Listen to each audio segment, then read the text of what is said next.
بسم اللہ الرحمن الرحیم۔ السلام علیکم سامعین کرام، پیش خدمت ہے ایک پر اسرار بوڑھا اور کالا جن۔ کہانی شروع کرنے سے پہلے اگر آپ ہمارے چینل پر نئے ہیں تو ہمارے چینل کو سبسکرائب کر لیں۔ ایک بار حضرت سیدنا عمر فاروق رضی اللہ تعالی عنہ اور دیگر صحابہ کرام اس دوران حضرت سیدنا عمر بن مادی رضی اللہ تعالی عنہ نے عرض کیا، یا امیر المومنین، آپ حضرات بسم اللہ الرحمن الرحیم کے عجائبات کو کیوں بھول رہے ہیں؟ خدا کی قسم، بسم اللہ الرحمن الرحیم بہت ہی بڑا عجوبہ ہے۔ امیر المومنین حضرت سیدنا عمر فاروق رضی اللہ تعالی عنہ سیدھے ہو کر بیٹھ گئے اور فرمانے لگے، اے ابو سعود، آپ ہمیں کوئی عجیبہ سنائیے۔ چنانچہ حضرت سیدنا عمر بن مادی رضی اللہ تعالی عنہ نے فرمایا،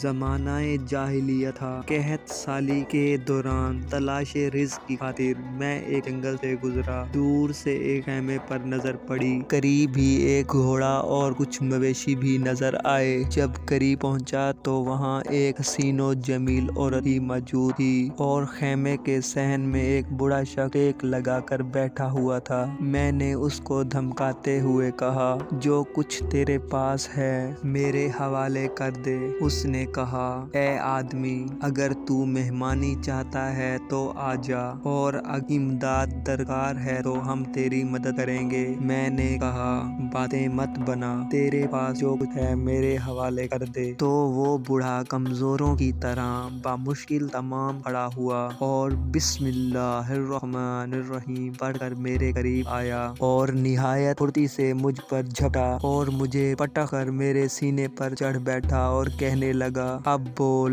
میں تجھے ذبح کر دوں یا چھوڑ دوں؟ میں نے گھبرا کر کہا، چھوڑ دو۔ وہ میرے سینے سے ہٹ گیا۔ میں نے دل میں اپنے آپ کو ملامت کی اور کہا، اے عمرو، تو عرب کا مشہور شاہ سوار ہے۔ اس کمزور بوڑھے سے ہار کر بھاگنا نامردی ہے۔ اس ذلت سے تو مر جانا ہی بہتر ہے۔ چنانچہ میں نے پھر اس سے کہا، تیرے پاس جو کچھ ہے میرے حوالے کر دے۔ یہ سنتے ہی بسم اللہ الرحمن الرحیم پڑھ کر وہ پر اسرار بوڑھا پھر مجھ پر حملہ آور ہوا اور چشمِ زدن میں مجھے گرا کر سینے پر سوار ہو گیا اور کہنے لگا، بول، تجھے ذبح کر دوں یا چھوڑ دوں؟ میں نے کہا، مجھے معاف کر دو۔ اس نے چھوڑ دیا، مگر پھر میں نے اس سے سارے مال کا مطالبہ کر دیا۔ اس نے بسم اللہ الرحمن الرحیم پڑھ کر پھر پچھاڑ کر مجھ پر قابو پا لیا۔ میں نے کہا، مجھے چھوڑ دو۔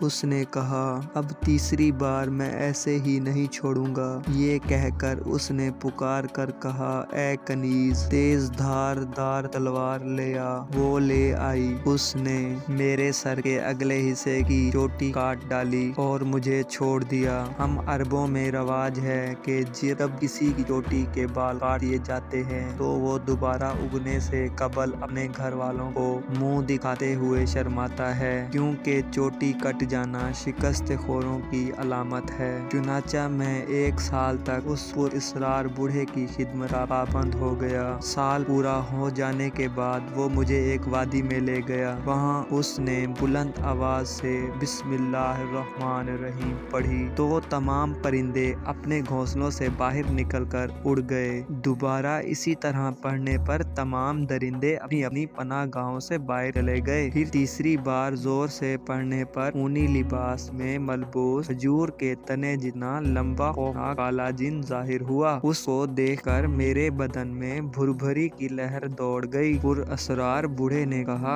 اے عمرو، ہمت رکھ، اگر یہ مجھ پر غلبہ پا لے تو کہنا، اب کی بار میرا ساتھی بسم اللہ الرحمن الرحیم کی برکت سے غالب ہوگا۔ پھر وہ پر اسرار بوڑھا اور کالا جن دونوں گتھم گتھا ہو گئے۔ پر اسرار بوڑھا ہار گیا اور کالا جن اس پر غالب آ گیا۔ اس پر میں نے کہا، اب کی بار میرا ساتھی لات و عزیٰ کی وجہ سے جیت جائے گا۔ یہ سن کر پر اسرار بوڑھے نے مجھے ایسا زوردار تماچا رسید کیا کہ مجھے دن دہاڑے تارے نظر آ گئے اور ایسا محسوس ہوا کہ ابھی میرا سر اکھڑ کر دھڑ سے جدا ہو جائے گا۔ میں نے معذرت چاہی اور کہا، دوبارہ دوبارہ ایسی حرکت نہیں کروں گا۔ چنانچہ دونوں میں پھر مقابلہ ہوا۔ پراسرار بوڑھا اس کالے جن کو دبوچنے میں کامیاب ہو گیا تو میں نے کہا میرا ساتھی بسم اللہ الرحمن الرحیم کی برکت سے غالب آ گیا۔ یہ کہنے کی دیر تھی کہ پراسرار بوڑھے نے نہایت پھرتی کے ساتھ اس کو زمین میں لکڑی کی طرح گاڑ دیا اور پھر اس کا پیٹ چیر کر اس میں سے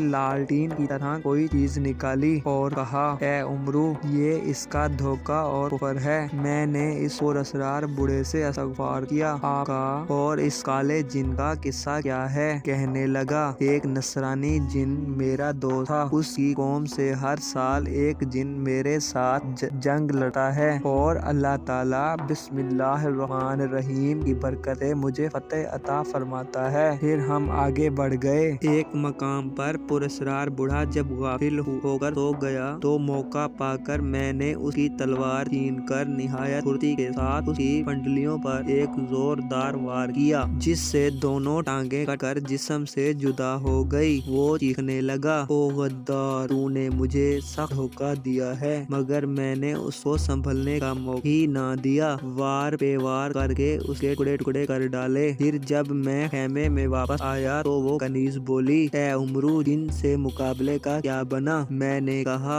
بوڑھے شخص کو جنات نے قتل کر دیا ہے۔ وہ کہنے لگی تو جھوٹ بول رہا ہے، او بے وفا اس کے قاتل جنات نہیں بلکہ تو خود ہے۔ یہ کہہ کر وہ اشکبار ہو گئی۔ میں جھلا کر قتل کرنے کے لیے اس پر چڑھ دوڑا مگر وہ حیرت انگیز طور پر میری نظروں سے اوجھل ہو گئی گویا اس کو زمین نے نگل لیا۔ تو جی سامعین امید کرتا ہوں آج کی ویڈیو آپ کو اچھی لگی ہوگی۔ اگر سانسوں نے وفا کی تو ملتے ہیں ایک نئی ویڈیو میں۔